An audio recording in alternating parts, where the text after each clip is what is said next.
নমস্কাৰ, মই মজিদ। বন্ধুসকল, পলকতা চাওক আজি সন্ধিয়াৰ 7টা গুৰুত্বপূৰ্ণ খবৰ। প্ৰথমটো খবৰ, ৰাজ্য কঁপাই যোৱা কোকৰাঝাৰৰ গোষ্ঠীগত সংঘৰ্ষক লৈ ডাঙৰ আপডেট। নিয়ন্ত্ৰণাধীন বৰ্তমান কোকৰাঝাৰৰ পৰিস্থিতি, কিন্তু আজি কোকৰাঝাৰত অব্যাহত আছে সেনাৰ flag March.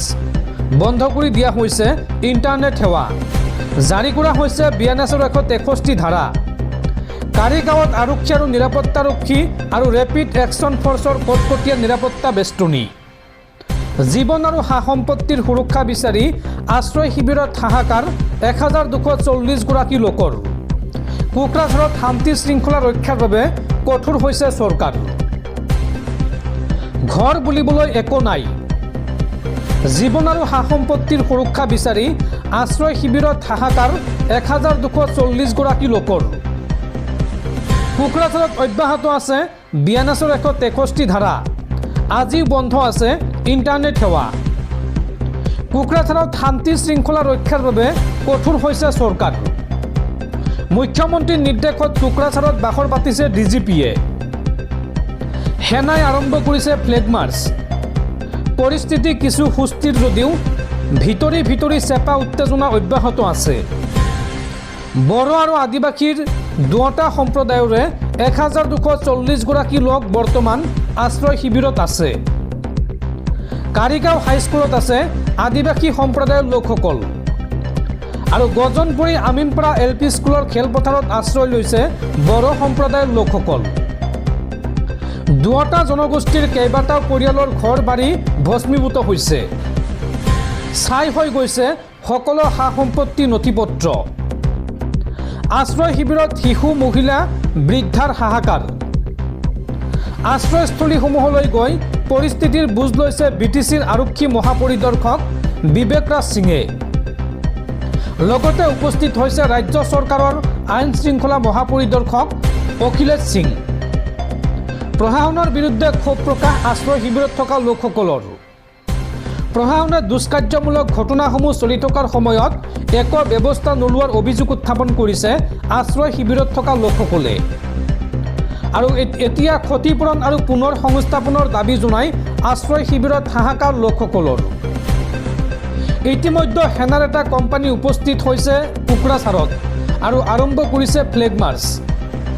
Rapid action force উপস্থিত হৈছে কোকৰাঝাৰত আৰু আজিৰ ভিতৰতে আশ্ৰয় শিবিৰৰ পৰা নিজ নিজ ঘৰলৈ পঠিওৱা হ'ব আশ্ৰয় শিবিৰত থকা লোকসকলক। কিন্তু আইন হাতত তুলি ল'লে গ্ৰহণ কৰা হ'ব তাৰ কঠোৰ ব্যৱস্থা। ভুৱা বাতৰি আৰু অপপ্ৰচাৰ বিয়পালে গ্ৰহণ কৰা হ'ব কঠোৰ ব্যৱস্থা। পৰিস্থিতি সম্পূৰ্ণ স্বাভাৱিক নোহোৱা পৰ্যন্ত কোকৰাঝাৰত কৰ্তন হৈ থাকিব ইণ্টাৰনেট সেৱা। আৰু জনতাক শান্তি শৃংখলা বৰ্তাই ৰখাৰ আহ্বান চৰকাৰ তথা প্ৰশাসনৰ। পৰৱৰ্তী খবৰ, পূৰ্বৰ সকলো অভিলেখ ভংগ কৰিলে কংগ্ৰেছে। কংগ্ৰেছৰ টিকট বিচাৰি এইবাৰ ৰাজীৱ ভৱনত আবেদন কৰিলে 714 গৰাকী প্ৰাৰ্থীয়ে আৰু আবেদনৰ পৰা সংগ্ৰহ কৰিছে প্ৰায় 4 কোটি টকা।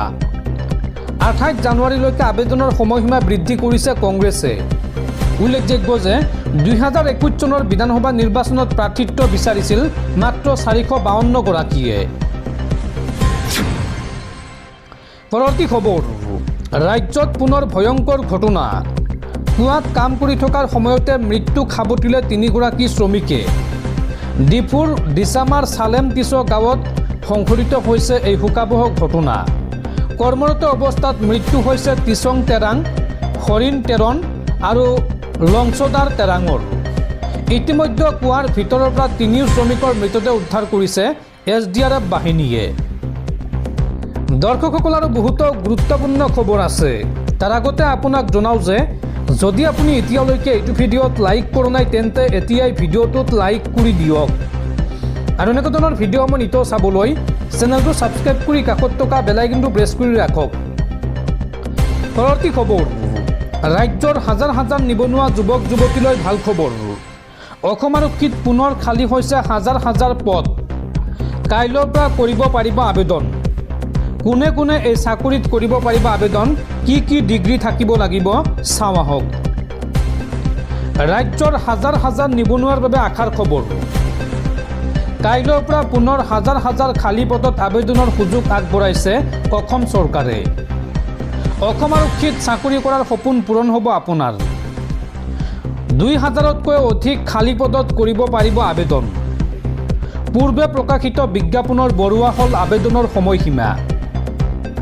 22 জানুৱাৰীৰ পৰা 22 ফেব্ৰুৱাৰীলৈকে পুনৰ কৰিব পাৰিব আবেদন।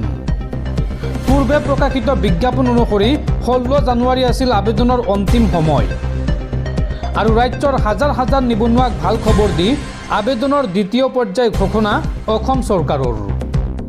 বন বিভাগৰ অধীনৰ কেইবাটাও খালী পদৰ বাবে আবেদনৰ সুবিধা আগবঢ়োৱা হৈছে। কিছুমান পদত আবেদন কৰিব পাৰিব 10ম শ্ৰেণী পাছ কৰাসকলেও। আৰু প্ৰথম পৰ্যায়ৰ আবেদনকাৰীয়ে আজিৰ দিনটোলৈকে কৰিব পাৰিব সংশোধনী। পৰৱৰ্তী খবৰ, IPL 2026ক লৈ ডাঙৰ খবৰ। গুগল জিমিনি হ'ব IPLৰ নতুন স্পন্সৰ। 270 কোটি টকাত চুক্তিবদ্ধ হৈছে গুগল জিমিনি। পৰৱৰ্তী খবৰ, ৰাজ্যৰ লাখ লাখ শিক্ষাৰ্থীলৈ ভাল খবৰ। ৰাজ্যৰ গৱেষক শিক্ষাৰ্থীৰ বাবে নতুন আঁচনি ঘোষণা অসম চৰকাৰৰ। যিসকল শিক্ষাৰ্থীয়ে গৱেষণা কৰি আছে তেওঁলোকে লাভ কৰিব আৰ্থিক সাহায্য। এই সন্দৰ্ভত 11 ফেব্ৰুৱাৰীত শুভাৰম্ভণি হ'ব মুখ্যমন্ত্ৰীৰ জীৱন অনুপ্ৰেৰণা আঁচনি।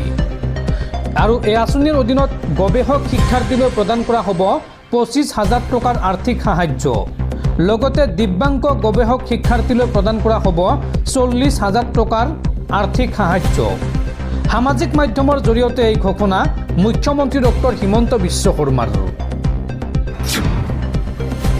পৰৱৰ্তী খবৰ, গুৱাহাটী মহানগৰীত বৃদ্ধি পাব সুৰাৰ বিপণী। মালিগাঁও, পাণ্ডু, ভগদত্তপুৰ, নুনমাটি ছেক্টৰ 1, সোণচালি, মণিপুৰী বস্তি আৰু 9 মাইলত নতুন সুৰাৰ বিপণীৰ অনুমতি অসম চৰকাৰৰ। গুৱাহাটী মহানগৰীত এতিয়াৰ পৰা অধিক সহজলভ্য হ'ব সুৰা। পৰৱৰ্তী খবৰ, বেংকত একাউণ্ট থাকিলে সাৱধান। ভুলতো মোবাইলত এইটো কাম নকৰিব, অন্যথা মুহূৰ্তৰ ভিতৰতে খালী হৈ পৰিব পাৰে আপোনাৰ বেংক একাউণ্ট। এই সন্দৰ্ভত সতৰ্কবাণী অসম আৰক্ষীৰ। ৰাজ্যত পুনৰ চাইবাৰ অপৰাধীয়ে জাল পেলাইছে। চাইবাৰ অপৰাধক লৈ এইবাৰ অসম আৰক্ষীয়ে জাৰি কৰিছে এডভাইজৰী। অচিনাকি নম্বৰৰ পৰা ফোন কল আহিলে সাৱধান হওক। কোনো কাৰণতেই USSD কোড 2161 আৰু 67 ডাইল নকৰিব। কোনো সামগ্ৰী ডেলিভাৰী দিয়াৰ নামতো আপোনালৈ আহিব পাৰে মেছেজ। কুৰিয়াৰ অথবা অনলাইন শ্বপিং ছাইটৰ পৰা আহিব পাৰে লিংক। ভুলতো এই লিংকত আপুনি ক্লিক নকৰিব, অন্যথা মুহূৰ্ততে খালী হ'ব আপোনাৰ বেংক একাউণ্ট। আৰু এই সন্দৰ্ভত অসম আৰক্ষীয়ে মুকলি কৰিছে হেল্পলাইন নম্বৰ। যদি আপুনি চাইবাৰ অপৰাধীৰ কবলত পৰিছে তেন্তে এই নম্বৰত ফোন কৰি অসম আৰক্ষীৰ পৰা সহায় ল'ব পাৰে। চাইবাৰ অপৰাধৰ বলি হ'লেই ডাইল কৰক 1930 এই নম্বৰ। এই নম্বৰত ফোন কৰিলে অসম আৰক্ষীয়ে তৎক্ষণাত ব্যৱস্থা গ্ৰহণ কৰিব। মুহূৰ্ততে ঘূৰাই পাব আপোনাৰ হেৰুৱা ধন।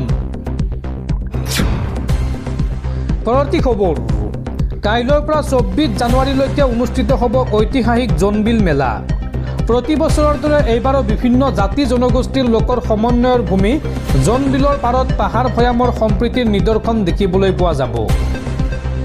জাগিৰ ৰোডৰ জোনবিলৰ পাৰত কাইলৈৰ পৰা 24 জানুৱাৰীলৈকে 3দিনীয়া কাৰ্যসূচীৰে জাগিৰ ৰোডত অনুষ্ঠিত হ'ব ঐতিহাসিক জোনবিল মেলা। বিশ্বৰ বুকুৰ পৰা হেৰাই যোৱা বিনিময় প্ৰথাৰে উজ্বলি উঠিব জোনবিলৰ পাৰ।